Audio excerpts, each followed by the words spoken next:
Resulta que nada, voy a contaros mi testimonio. Yo soy adoptado, tengo 30 años y trabajo en el diseño y desarrollo web. Me dedico, digamos, a la evangelización en las redes sociales, construir plataformas y sobre todo mi intento, creo que mi misión es transformar la iglesia en internet, ¿no? Porque en Cracovia, en la JMJ, como que el Señor, yo me dedicaba, pues eso, trabajaba en un proyecto, un plan de desarrollo web que me gustaba muchísimo y de pronto pues como que sentí que el Señor me pedía que enfocara todos mis dones hacia Él y empecé a investigar pues sobre la iglesia en internet y la verdad es que veía páginas web bastante anticuadas, también miraba como páginas web de protestantes y tal y decía, joder, si es que nos llevan a años luz. Entonces, bueno, a través del diseño y desarrollo pues sentí esa llamada y ahora pues estoy en ello, ¿no?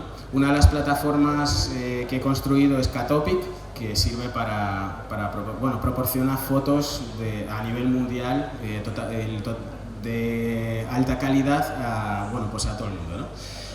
Bueno, no me enrollo más. El caso es que todo esto pues ha tenido un recorrido, ¿no? Antes de ver esta misión y antes de digamos, sentir la llamada del Señor, mi vida ha sido muchas veces un desastre, ¿no?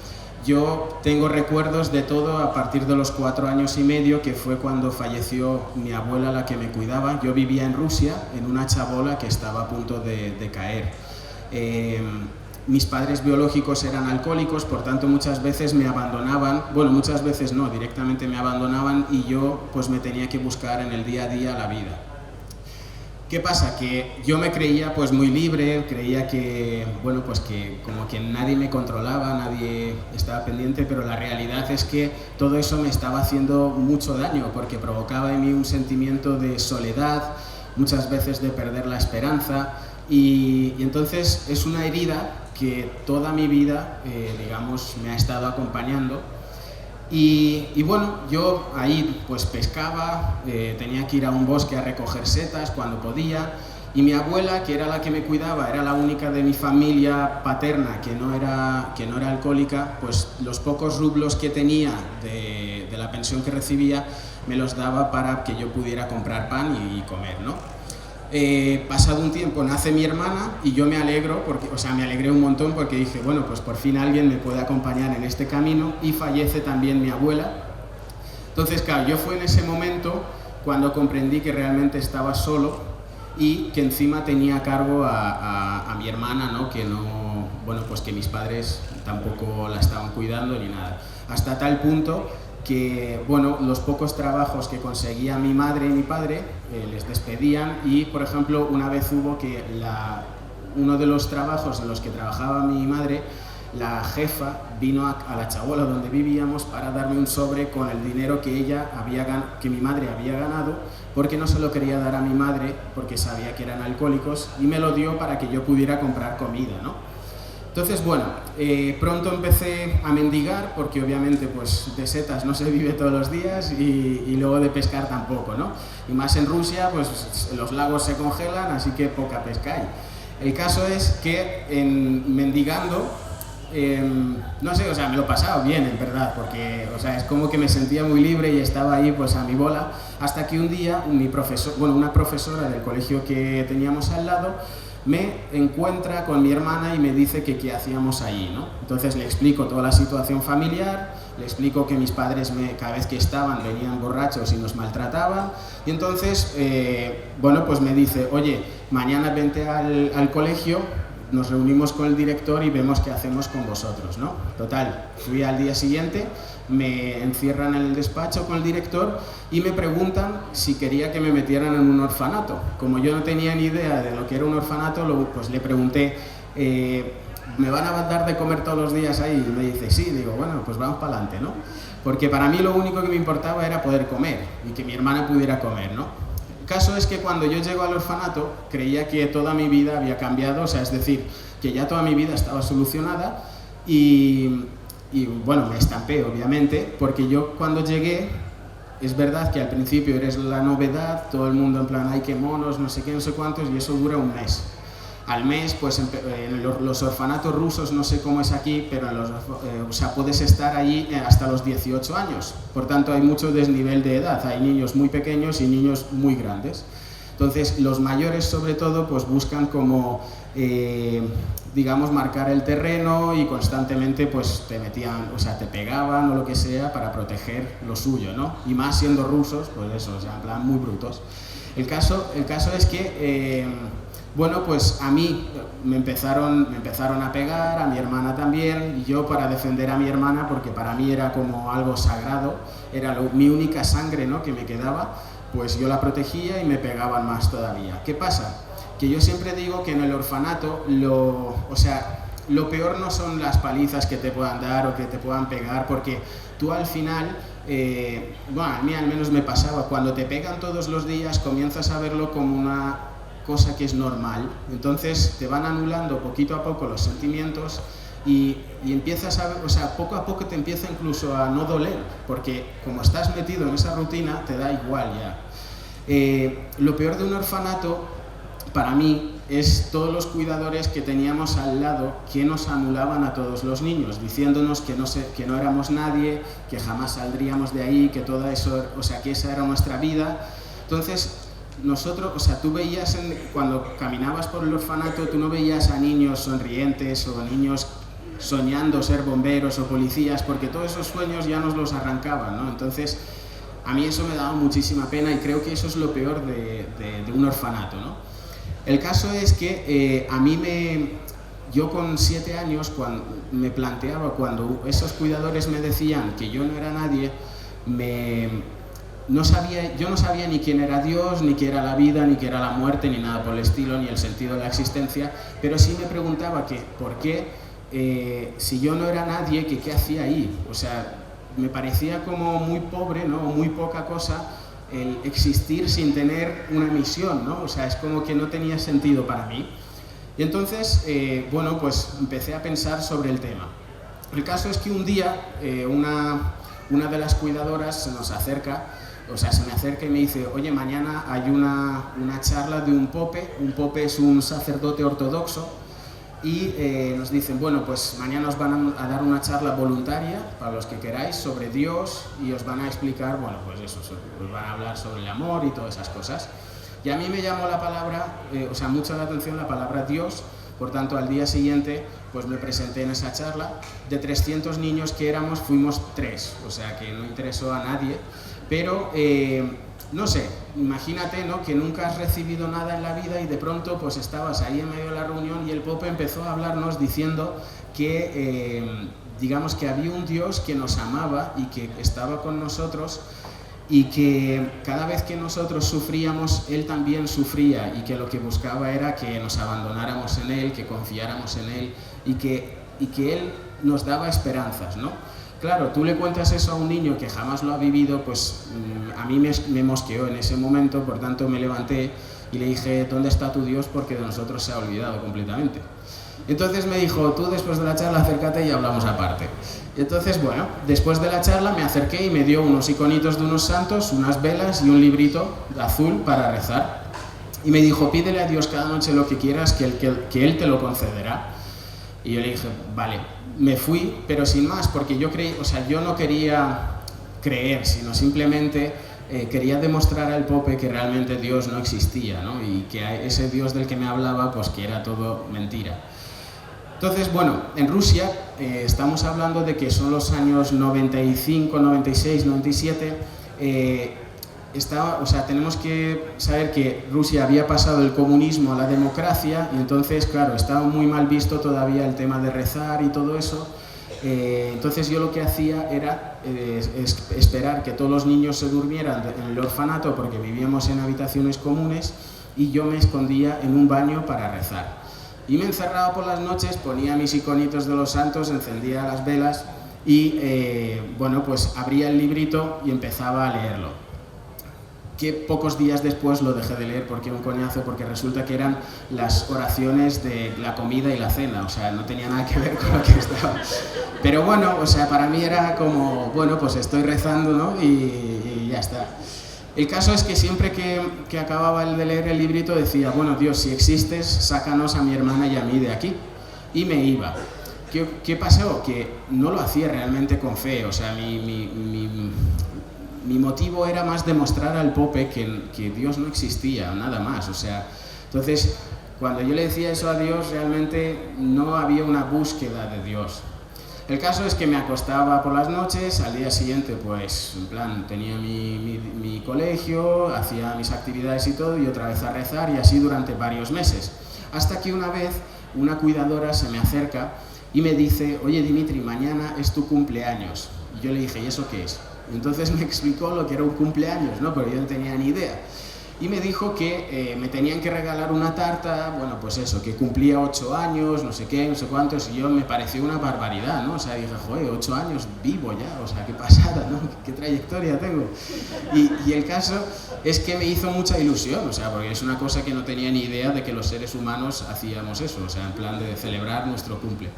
Total, que al día siguiente me levanté, esperé que los niños que dormían en mi habitación salieran y yo me puse, pues, o sea, algo me llevó en ese momento a arrodillarme en la cama y dije, cerrando los ojos, dije, Dios, a mí me ha dicho Pope que eres todopoderoso y esto te lo voy a decir ya en serio, ¿no?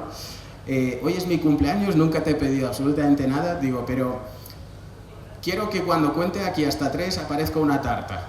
Entonces, si aparece una tarta, yo siempre creeré en ti y ya está.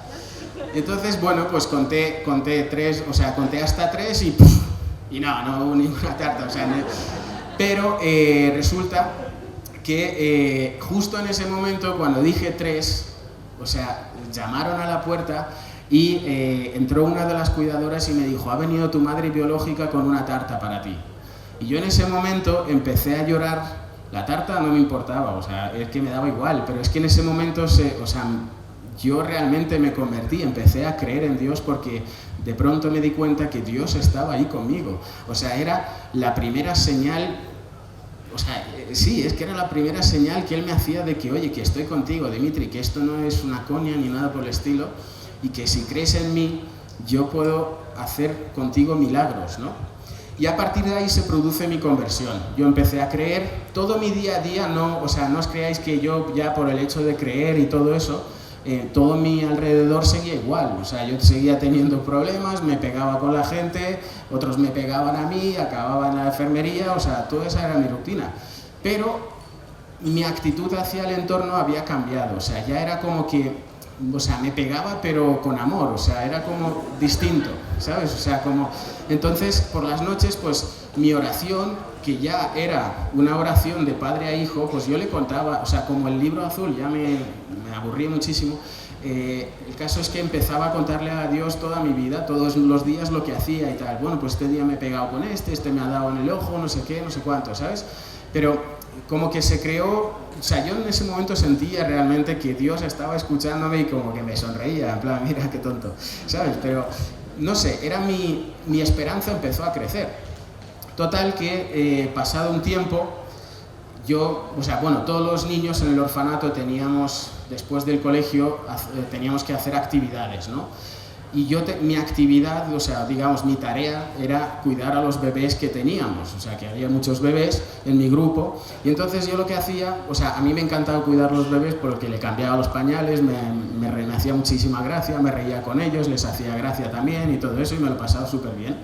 Y así se me iban todas las tardes. El caso es que de pronto comencé a observar que había gente que no conocía de nada, o sea, como que llegaban a mis bebés, cogían uno y se iban. Y entonces ese bebé ya desaparecía, ¿no? Entonces me empezaron a desaparecer los bebés y a mí eso me mosqueaba muchísimo porque no entendía absolutamente nada de lo que estaba pasando. Y dentro de esos bebés había uno que era mi favorito, que era Nicolai. Entonces me lo pasaba súper bien, era muy guapete, entonces, no sé, como que me hacía muchísima gracia su cara. Y el caso es que llegué un día del cole, fui a cuidar a los bebés y Nicolai no estaba, ¿no? Porque se lo habían llevado. Total, yo ya cabreadísimo, pues fui a una de las cuidadoras y le dije, oye, me están llevando todos mis bebés, ¿qué está pasando aquí, no? Entonces ya me explican qué es lo que, o sea, que lo que está pasando es que les están adoptando, ¿no? Que les están dando una nueva vida y me explican que hay padres que no pueden tener hijos, por tanto, bueno, pues vienen al orfanato para quedarse con un bebé. Y entonces yo en ese momento como que dije, o sea, vi la luz, ¿no? Como que dije, de esto le tengo que hablar a Dios, ¿sabes? Y entonces esa noche le conté a Dios lo que era una adopción. Entonces le dije, bueno, mira, a ver, tal, digo, porque creo que la solución a mi vida y a la de mi hermana es esto, ¿no? Y en ese momento sentí como no sé, como una llamada muy fuerte de ir al día siguiente a la directora del orfanato para poder decirle eso, ¿no? Que yo quería ser adoptado con mi hermana. Total, que me presenté en el despacho, le dije que quería ser adoptado, me dijo que no, porque, o sea, no podían adoptar a bebés tan grandes de 8 y 4 años. Y entonces le dije, bueno, es que esto me lo ha dicho Dios que te lo diga, así que tú sabrás, y me fui. Total, que la tía pues se quedó ahí, yo creo que, bueno, riéndose, pues diciendo, este es tonto, pero bueno, no sé, yo como que sentía que había cumplido lo que Dios me había dicho y ya está, pues una tontería y listo. Más tarde, pasado un tiempo, yo seguía rezando, me detectan una enfermedad en los pulmones y me comunican que me tienen que trasladar del orfanato en el que estaba a un orfanato que estaba en Ucrania, porque en el que estaba no me podían dar un tratamiento para los pulmones y todo lo que necesitaba, ¿no? Total, que me separan de mi hermana y para mí eso fue un golpe muy fuerte, porque para mí mi hermana era como lo máximo, ¿no? Entonces, bueno, me llevan a Ucrania, todo esto 2 años después de haberle dicho a la directora que queríamos ser adoptados y todo eso. Y en Ucrania yo ya tenía 10 años, mi hermana tenía 6. Resulta que cuando llego comienzo a vivir, pues eso, una vida muy parecida a la que tenía en el otro orfanato, pero con una pequeña diferencia, que aquí por primera vez en mi vida empecé a sentirme una persona porque nadie me pegaba, los cuidadores me trataban bien, me sonreían incluso y a veces incluso me escuchaban, ¿no? Entonces es como que era un cambio para mí tan brusco que empecé a ver, ¿no? que había, o sea, que no sé, que yo podía tener valor, o sea, que yo tenía como cierto valor para otras personas, ¿no? El caso es que empecé, pues eso, llegué en septiembre, tenía que estar en este orfanato hasta junio, pero en noviembre de ese mismo año me sacan de clase y me dicen, oye, ha venido alguien a verte. Entonces me encuentro que me había venido a ver el encargado de deportes del antiguo orfanato donde estaba mi hermana. Y cuando le veo, pues digo, hombre, ¿qué haces aquí? Que yo hasta junio no vuelvo. Pues, y me dice, bueno, Dimitri, es que vengo a por ti porque tu hermana y tú vais a ser adoptados. Yo en ese momento, bueno, empiezo a llorar, o sea, porque lo único que llevaba conmigo a todas las partes que iba, o sea, a ese orfanato, eran los iconitos de los santos y yo seguía rezando, ¿no? Entonces, en ese momento otra vez, o sea, fue la segunda vez en mi vida que realmente sentí que Dios estaba conmigo y que me había escuchado, ¿no? Y la importancia de perseverar en la oración. Yo tenía una fe de niño, o sea, yo entiendo perfectamente cuando Jesús habla del Evangelio sobre lo que es la fe del niño, porque yo la he tenido. Y es que los niños lo creen y lo esperan todo, ¿no? Y por tanto, para el Señor es mucho más fácil siempre sorprender. Y a mí en ese momento, o sea, cuando menos me lo esperaba de que me iban a adoptar, llegó la adopción. Total, vuelvo a Moscú, ahí conozco a mis padres, que les abracé y les tomé como padres desde el primer momento, porque yo todo lo que ansiaba era tener una familia, tener unos padres que me quisieran, ¿no?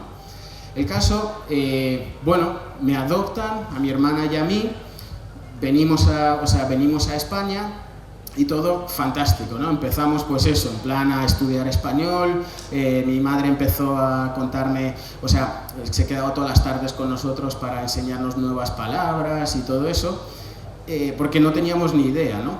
El caso es que cuando empezamos el cole, los niños a esa edad, daos cuenta que mi hermana y yo teníamos 6 y 10, yo tenía, o sea, 10, entré en primaria ya, y encima nos retrasaron un curso porque no dominábamos del todo el idioma todavía. Entonces, bueno, los niños a esa edad son un poco cabrones, entonces empezaron en plan que si puto ruso vete a tu país, que si inmigrante, que si no sé qué, que si tus padres no te quieren y todo eso, ¿no? Entonces, bueno, a base de, o sea, yo venía, os prometo que yo no soy nada violento, pero vine y me sorprendía esa actitud de los niños. Entonces, como avisaba, pues al final tuve que solucionarlo aplicando el método tradicional ruso, ¿no? En plan, le pegué a uno y se acabó todo. Pero le pegué bien, además, porque ya era todo lo acumulado, que encima luego me equivoqué de tío porque no era ese. O sea, que es que cometí ahí una cagada increíble. El caso, luego me disculpé, pero el tío me mandó a la mierda porque no quería saber nada de mí. El caso es que, acabado ya el bullying y superado todo eso, ya como que podía andar entre los chicos, pues, en plan normal. O sea, yo vine pensando que yo era un chico normal. O sea, fijaos, después de toda la infancia que había vivido, todo lo que yo quería era normalidad, ¿no? O sea, como ser uno más, pero la realidad es que yo no podía ser uno más. O sea, porque en mi vida, toda la infancia que yo había tenido, era imposible que yo fuera un tío normal. O sea, tenía que tener heridas por donde sea, ¿sabes?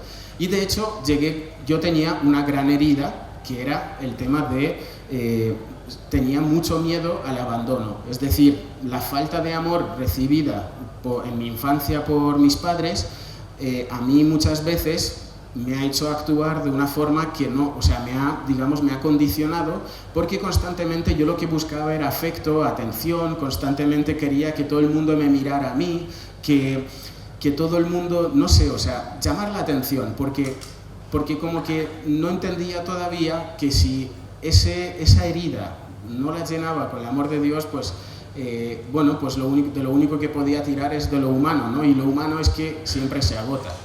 El caso, cuando paso a la ESO, yo bueno, pues empecé a hacer el notas en clase, los profesores no me querían ni ver, partes de incidencia, expulsiones constantes. El caso es que al final, bueno, pues en primero la ESO, me enamoro de una chica que entró ahí nueva, empezamos a salir con 13 años, que le pedía en el recreo en plan, me gustas, y la tía pues se puso súper roja y digo, salimos, y dice, venga, y total, empezamos. ¿Qué pasa? De Rusia, yo lo único que me traje eran los iconitos de los santos, que nada más llegar aquí a España los puse en mi mesilla de noche. Pero yo me llevaba tiempo ya fijándome que ya no rezaba tanto, porque comencé a ver como que ya lo tenía todo lo que había pedido a Dios ya Él me lo había dado, por tanto no tenía como la necesidad de ir a Dios y pedirle otra vez las cosas, ¿no? Entonces como que mi oración empezó pues a ser un poco mala, ¿no? O sea, era en plan de prisa y corriendo para quitármelo de en medio y ya está. ¿Qué ocurre? Que con esta chica, cuando me enamoro, lo que hice fue sustituir a Dios por esta chica. Total, que empecé pues eso, a condicionar toda mi vida y a girar en torno a esta chica. Y a Dios, bueno, pues era como un comodín que tenía por si las cosas iban mal para rezarle y que Él lo arreglara, ¿no? El caso es que lo que ocurre con este tipo de situaciones es que cuando ponemos, o sea, en el lugar de Dios a una persona, cuando esa persona nos falla, toda nuestra vida se derrumba por completo, ¿no? Y eso fue lo que a mí me pasó. Después de un noviazgo súper largo de 2 meses con esta chica, fui a su casa y ella me dio una carta diciendo que teníamos que dejarlo porque al día siguiente ella se iba a Uruguay, porque sus padres se habían divorciado y ella tenía que volver con su madre a Uruguay y todo eso. Total que para mí, claro, como esa chica era mi vida, ¿no? Pues yo en ese momento me derrumbé por completo y toda la culpa encima se la eché a Dios, o sea, en plan diciendo, Dios, ¿por qué me haces esto? Otra vez permites que sufra, otra vez permites que los demás me hagan daño, ¿no? Y el caso es que cogí todos los iconitos de los santos que tenía y los tiré en el cajón, los dejé ahí en el cajón de mi mesilla y le dije a Dios, déjame en paz, yo voy a seguir mi camino y tú sigue el tuyo y ya algún día nos encontraremos. Y ahí se produce mi ruptura. Total, que a empezar, o sea, a partir de los 13 años, pues empecé, pues eso, en plan a juntarme con gente que no debía, empecé a fumar, empecé a irme de fiesta, a pensar solo en chicas, a buscar constantemente cómo rellenar el vacío que yo tenía, ¿no? Por la herida que se me había causado en la infancia. Total, pues muchas mentiras a mis padres, constantemente mis padres, claro, toda mi familia es militar, entonces había un montón de disciplina. Y cuando mis amigos podían salir hasta las 7 de la mañana, yo tenía que estar a las 12:30 de la noche.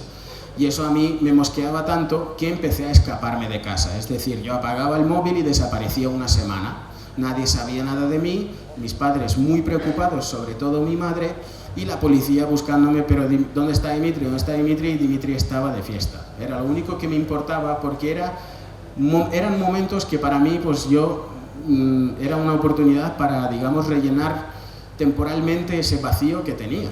Entonces, bueno, hasta que esto pues tuvo su fin, que es cuando mi padre, cuando yo tenía 19 años, me sienta y me dice: Dimitri, se acabó, la próxima vez que te escapes de casa no vuelves a entrar y te encontrarás la puerta abierta. Y yo en ese momento me asusté, porque realmente una de las cosas que más admiro de mis padres es que cuando dicen un sí es un sí, cuando dicen un no es un no. Por tanto, yo sabía que si mi padre estaba diciéndome eso es que realmente la próxima vez iba a encontrar la puerta cerrada y que no era coña. Entonces él me empezó: bueno, te doy dos opciones, o te pones a estudiar a tope y terminas tus estudios, o te pones a trabajar y traes dinero a casa. Y entonces le dije: no, me voy al ejército y os dejo a todos. Total que mi padre dijo: ah, pues también, muy bien me parece. Total que dice: ¿y qué quieres hacer? Y le dije: bueno, algo suave, no sé qué, ¿sabes? O sea, yo quiero irme, vivir por mi cuenta, no sé qué, pero tampoco, ¿sabes? O sea, algo con calma. Me dice: ni de coña. Entonces me dice: o te haces paracaidista o zapador, que es desactivación de explosivos. Total, que como las alturas me dan muchísimo miedo, porque, o sea, yo miro abajo y de verdad empiezo a temblar, pues dije: pues me meto a desactivar explosivos, que parece más seguro. Entonces, el caso es que mi padre es desactivación, se dedica a la desactivación también, por tanto, bueno, pues para él era como: bueno, pues te vas a cagar, o sea, es que te van a meter caña.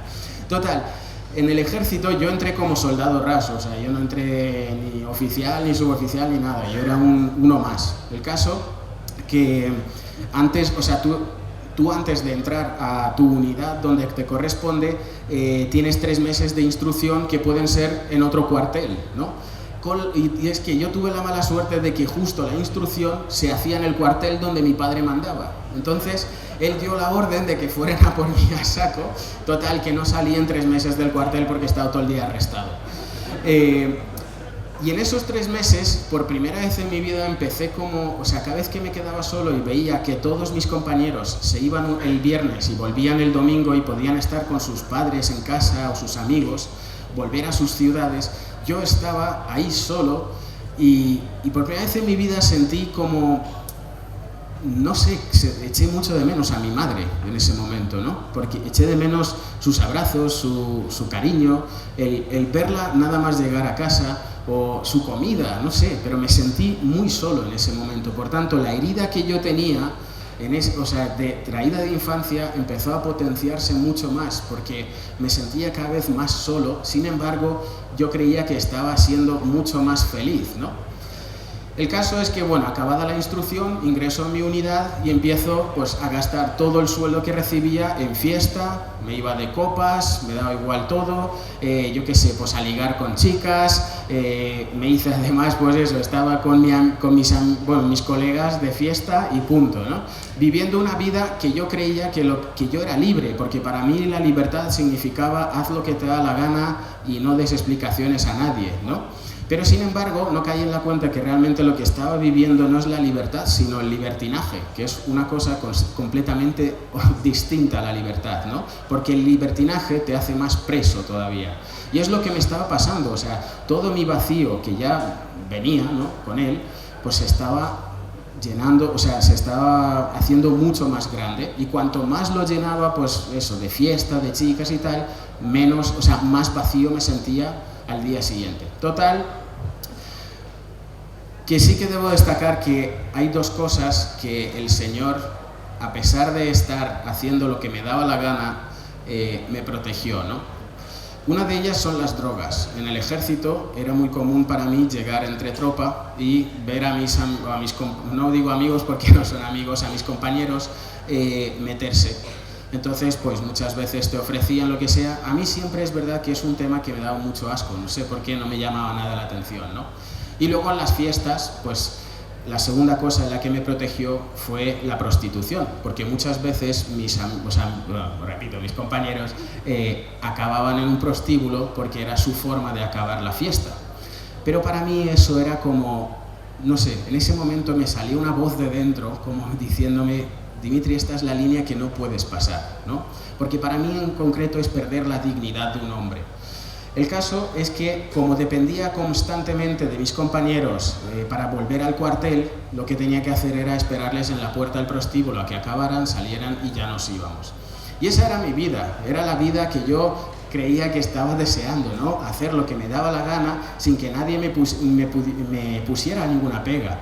A mis padres en 2 años les vi 2 veces, y las 2 veces era solo para pedirles comida o para lo que sea, cuando les echaba de menos, pero todo lo demás me daba igual, porque todo giraba alrededor de mí. Hasta que un día mis compañeros se fueron de fiesta, me dijeron si quería salir, era un viernes por la noche, y les dije que no quería. No sé, no me apetecía salir esa noche.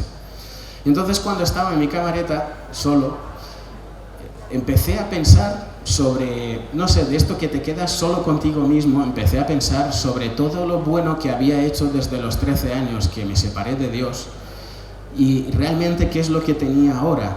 Empecé a sentirme muy solo, porque me di cuenta, entre otras cosas, que todo lo que había vivido no había servido para nada, más que para sembrar mierda a mi alrededor. O sea, había alejado a las personas que más me querían, no escuchaba a nadie, era como, no sé, que me daba igual absolutamente todo. Y entonces en ese momento dije, ¿quién me va a querer? ¿Quién? O sea, veía mi vida rota en 1000 pedazos, o sea, era así. Entonces no sabía por dónde empezar a reconstruirla. Y dije, pues me voy a suicidar. Y cogí una navaja y me la puse en las venas. Y cuando me voy a cortar las venas, me acordé de Dios. Dije la frase que, no sé, que me salvó, que fue: Dios, ¿por qué estás en silencio conmigo? Y entonces en ese momento, justo suena el teléfono y me llama una amiga de la cual no sabía hace años, que me llama y me dice: Dimitri, te llamo para que hagas un cursillo de cristiandad. Total, yo empecé a reírme porque me pareció increíble, o sea, que Dios me respondiera tan rápido, ¿no? Tiré la navaja, empecé a reírme porque de pronto me di cuenta de la enorme estupidez que estuve a punto de cometer. Y le dije, sí, apúntame, tal. Dice, ¿pero quieres que te explique en qué se basa, qué es eso? Que me da igual, apúntame y ya lo descubriré, ¿no? Y así entré en cursillos de cristiandad. Empecé... Bueno, no se puede decir lo que...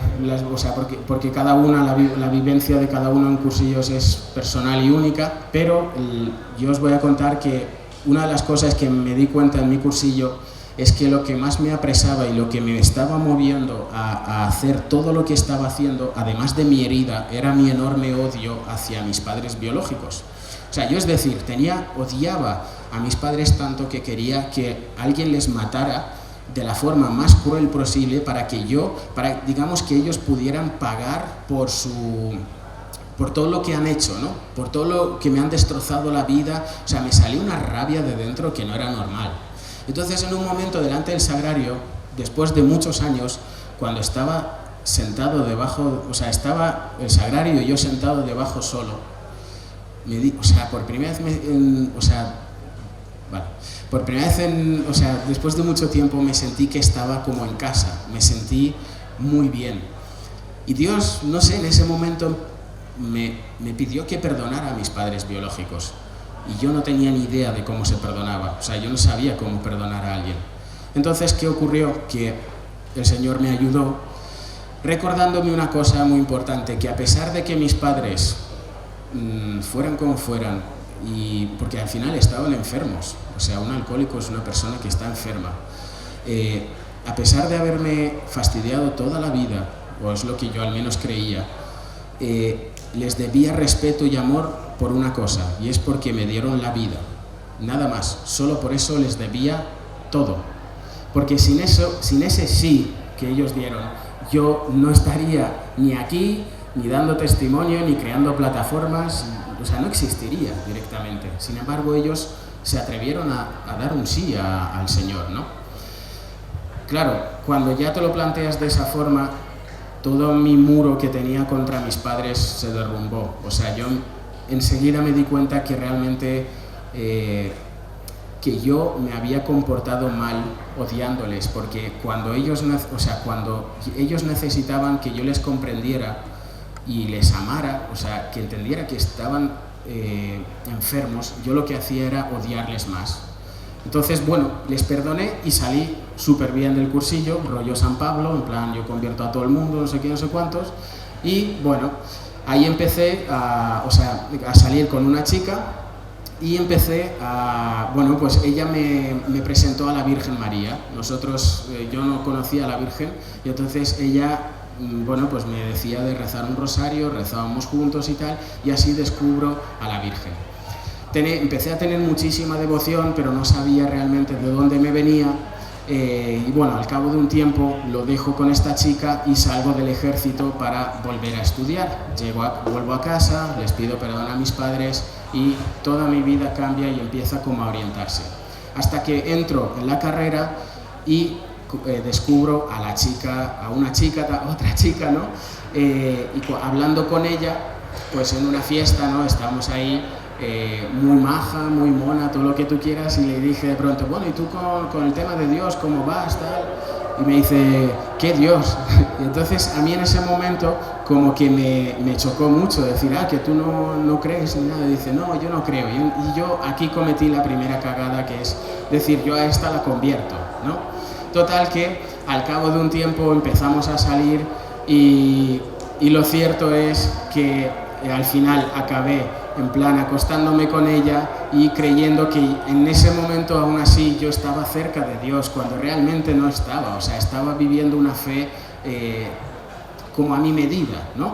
A raíz de esto, al principio te acuestas, pides perdón, o sea, te confiesas y tal, pero ¿qué pasa? Que poco a poco vas como cagándolo más y más y más, y al final llega un punto, que es lo que me pasó a mí, que me empezó a dar igual el hecho de acostarme o no, y empecé a dejar de confesarme y a ir a misa más que los domingos, ¿no?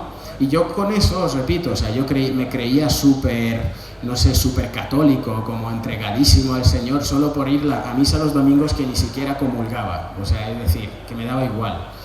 El caso es que después de 3 años y medio con esta chica, pues el Señor me muestra a través de una amiga que realmente no tenía ni idea de qué es lo que estaba viviendo cuando me preguntó si esa chica era la mujer de mi vida. Y dije, o sea, yo en ese momento dudé tanto que me di cuenta que otra vez me había alejado completamente de Dios, por una razón sencilla, o sea, porque creía que la conversión de las personas y que todo no venía porque el Señor realmente convertía a la persona, sino que dependía completamente de mí, ¿no?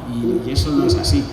Total, que llego a Madrid, dejo a esta chica y ahí es cuando realmente me entrego completamente al Señor, y es cuando realmente le doy, como le digo, hazlo tú, porque yo está claro que la cago en mi vida, o sea, es que si no, yo no puedo hacer nada, ¿no? Bueno, y el caso es que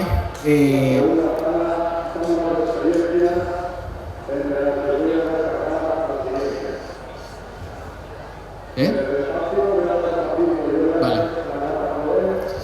Bueno, el caso es que después de dejar a esta chica, me entrego completamente al Señor, y el Señor me pide silencio y soledad, es decir, que deje de estar con chicas, de buscar constantemente el amor fuera, sino que le dé tiempo a Dios a sanar todas las heridas con las que yo venía. Y al principio me dio muchísimo miedo, porque yo creía, ¿cómo voy a estar solo si es que no voy a poder? ¿Qué es eso de la soledad, del silencio, no sé qué? Pero bueno, después de rezarlo, le di la oportunidad al Señor realmente de entregarme, ¿no? Y os aseguro que fue el año que estuve solo, fue el año más increíble de toda mi vida con el Señor, porque empecé realmente a descubrir a Dios en la soledad, y Dios me empezó a mostrar todo lo que yo llevaba dentro, y poco a poco, a medida que me lo iba mostrando, me lo iba sanando, ¿no? Y yo cada vez me sentía como mucho más preparado, tanto para el matrimonio como para mi vocación, ¿no? Que es el matrimonio, hasta que después del proceso de eso, que el Señor me fuera sanando y todo eso, que no fue un periodo nada fácil, ya os lo digo, porque yo tenía mucha mierda encima. resulta que el Señor me presenta a María, que ¿dónde está? Ahí está, que es mi prometida, y empezamos.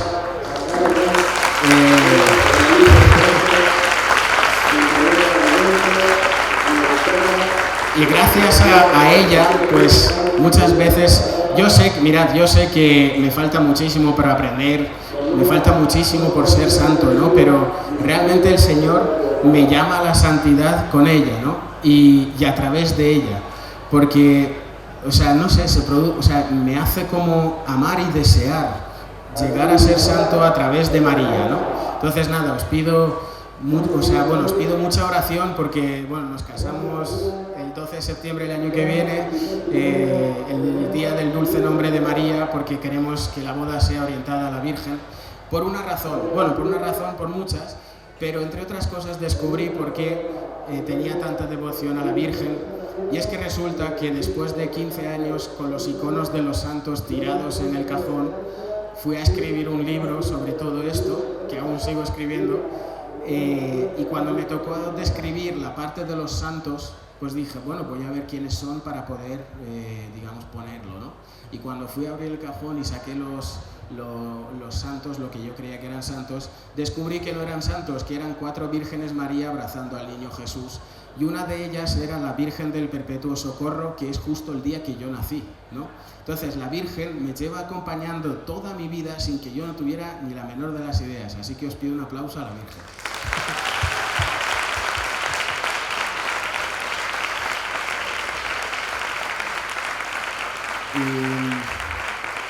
Y todo lo demás, pues de aquí en adelante, lo que ha pasado, el presente, pues que sea todo para la gloria de Dios, porque realmente, pues ya os digo, yo es lo único que intento.